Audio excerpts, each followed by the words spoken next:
Good morning पाखी जी, कैसी हैं? Good morning. मैं बहुत अच्छी हूँ। आप कै, सभी कैसे हैं? कैसा रहा लखनऊ? काफ़ी टाइम के बाद आई हैं लखनऊ बहुत प्लेजरस जर्नी ऑलवेज रहती है। और लखनऊ मुझे बड़ा पसंद है, सो एंजॉय। कल प्रेम राय जी की 5 फिल्मों का अनाउंसमेंट हुआ है, आप भी वहाँ उपस्थित थी, कुछ कहना चाहेंगे? बहुत ही अच्छा लगा, बहुत ही अच्छी मेरे लिए सरप्राइज ही था कि एक साथ 5 फिल्मों का, भोजपुरी फिल्मों का निर्माण करने जा रहे हैं प्रेम राय जी। और ये खुशी की बात है कि 2021 जिस तरीके से मतलब टेक ऑफ करेगा, वो लग रहा है कि अच्छा होगा, क्योंकि 2020 ने सब लोगों की हालत बहुत ख़राब कर दी है। So we are really looking at some good producers, some good investors के हमारी इंडस्ट्री में आए और अच्छा काम शुरू हो।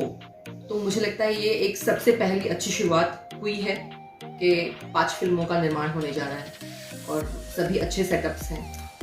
लॉकडाउन के बाद देख रहा हूँ कि आप भी काफ़ी रुचि लेकर फिल्में के शूट कर रही हैं। अभी सुब्बा राव जी की फिल्म आपने किया, शिवा का सूर्या, अभी एक और फिल्म शूटिंग कर रही थी।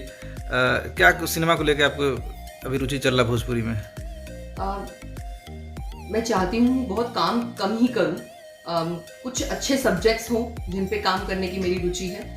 ऐसे सब्जेक्ट्स और अच्छे डायरेक्टर्स, ये मेरी फर्स्ट चॉइस है। तो उसमें जो फिट फिल्में हैं उनको मैं करना चाहती हूँ और कुछ ना कुछ एक सोशल मैसेज ज़रूर सोसाइटी में भी दे सकूँ। ऐसी फिल्में हों मनोरंजन के अलावा, तो ज़्यादा मज़ा आए। 10 साल पीछे अगर हम देखेंगे तो फिर से पाखी उसी तरह के किरदार में नजर आ रही है। जैसे कि अभी मैंने देखा है वीडियो, सुब्बा जी की फिल्म में काफ़ी बोल्ड नजर आ रही हैं। मुझे लगता है साउथ का ये फ्लेवर है। अच्छा। साउथ फिल्मों में ऑलवेज स्पाइस ज्यादा ही होते हैं। हाँ। सो सुब्बा राव सर पे मुझे कन्विक्शन बहुत स्ट्रॉन्ग है, क्योंकि उन्होंने हमेशा अच्छा काम किया है और अच्छी फिल्में दी है इंडस्ट्री को।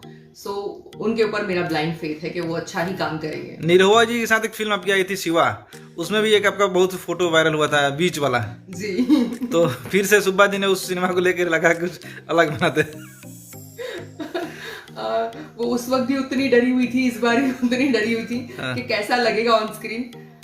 लेकिन दर्शकों ने उसको पसंद किया और इस बार भी जो शूट हुआ है वो काफी ठीक हुआ है।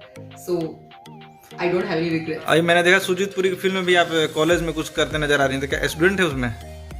इसमें जी हाँ, मैं कॉलेज स्टूडेंट हूँ और टीनू वर्मा जी मेरे पिताजी हैं और उसमें बेसिकली एक मुस्लिम लड़की का किरदार कर रही हूँ। मुझे ये स्टोरी बहुत पसंद आई। ये कहानी एक मुस्लिम और हिंदुत्व के ऊपर है और लगता है ये जो समाज में जो घटनाएं कास्टिज्म को लेकर होती है, मुझे लगता है मैं इस टाइप के सब्जेक्ट्स पे ज़रूर काम करना चाहूँगी।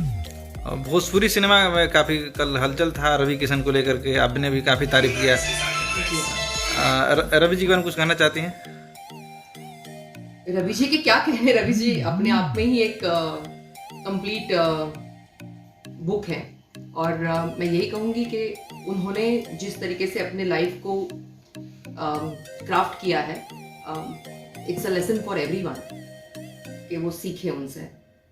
जिस तरीके से उन्होंने अपने करियर से लेके पॉलिटिक्स तक और स्ट्रगलिंग डेज से उनका जो जीवन, उनकी जो जीवन चरणी है, वो मैं यही कहूँगी कि एक डिफरेंट टाइप का लाइफस्टाइल उन्होंने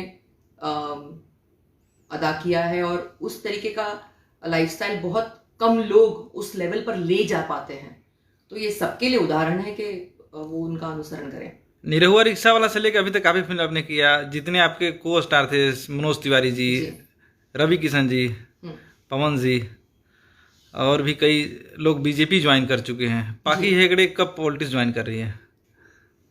पॉलिटिक्स अभी तक उतना जोरों शोरों से उस पर कुछ विचार में हुआ नहीं है। Politics is a little tacky field, तो इसको ज्वाइन करने के पहले आपका अभ्यास होना बहुत ज़रूरी है कि जिसमें आप एंटर कर रहे हो वो क्या है, उसको सही से जाने। तो मैं अपना टाइम लेके ही इसे ज्वाइन करूँगी, अगर ज्वाइन करूँगी तो भी। और मुझे लगता है कि पॉलिटिक्स पॉलिटिकल नहीं होके अगर वो लोगों के लिए हो तो ज़्यादा उसमें मुझे रुचि होगी। तो I will think about this. देश में नरेंद्र मोदी की सरकार है और उत्तर प्रदेश में योगी जी की सरकार है, जी, कुछ कहना चाहेंगी? मैं बहुत उनसे प्रेरित हूँ। श्री नरेंद्र मोदी जी ने भी हमारे लोगों को उनका पॉइंट ऑफ व्यू शायद समझ में नहीं आ रहा हो, लेकिन जिस तरीके से उन्होंने हमारे नेशन को एक लेवल पे लाके जो एक स्ट्रेंथ दी है इंटरनेशनली, नेशनली कई जगहों पे लोगों को ज़रूर उसमें वीकनेस नज़र आती है, लेकिन इंटरनेशनली आज हम लोग एक सुपर पावर के लेवल पे देखे भी जाते हैं, एक स्ट्रॉन्ग कंट्री के लेवल पे देखे भी जाते हैं। तो जब आप एक नेशनल लेवल पे अपने आप को स्थापित सही से कर पाते हैं तो आप बहुत सारी प्रॉब्लम्स को टैकल कर सकते हैं। जब आप खुद ही वीक है तो आप बाहर कुछ भी नहीं कर पाते हो।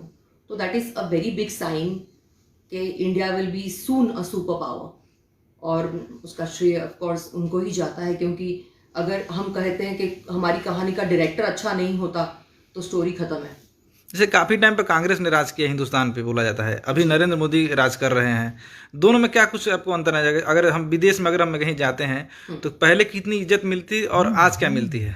नो डाउट, आज हम जब भी बाहर जाते हैं तो हम लोगों को रिकग्निशन है, ये समझ में आता है, ये दिखाई देता है, ये फील होता है, जो कि मुझे लगता है जिसका पहले थोड़ा अभाव था। मतलब आप कह रहे हैं कि कांग्रेस सरकार में हिंदुस्तान को उतना ऊंचाई नहीं मिली थी विदेशों में? बिल्कुल, आई एग्री टू दैट। अभी योगी जी की सरकार उत्तर प्रदेश में, आप लखनऊ में हैं इस वक्त, कैसा लगा इनका उत्तर प्रदेश, अगर आप घूमी होंगी तो? मुझे योगी जी के सरकार में जितनी मतलब नॉलेज मिली है, डेवलपमेंट जो करना है वो तो कर ही रहे हैं, बट उसके अलावा जितना यहाँ पर क्राइम था वो क्राइम बहुत कम हो गया है, और मैं बहुत ज़्यादा रिलेट करती हूँ स्पेशली गर्ल्स और उनके राइट्स को लेके। तो मैं नो डाउट उनको भी ये रिक्वेस्ट करना चाहूँगी कि उसके लिए भी उनके तरफ से और ज़्यादा एक्सपेक्टेशन हम लोगों को है। आपकी ऑडियंस सबसे ज़्यादा उत्तर प्रदेश और बिहार में मानी जाती है। हम बिहार चलते हैं और लालू प्रसाद यादव की बात करते हैं, और लालू जी ने बोला था कि ये बिहार की सड़कें जो है हेमा मालिनी की गाल की तरह चिकन हो जाएंगी। चूंकि उस वक्त तो नहीं हो पाई, लेकिन अभी नीतीश की सरकार चल रही है, केंद्र में बीजेपी की सरकार है, तो अभी उसकी नींव तो वहीं डाली गई थी ना, लेकिन नींव तो वहीं डली थी। अब हुई है हेमा मालिनी के गाल की तरह बेचारे। तो कमेंट्स तो लालू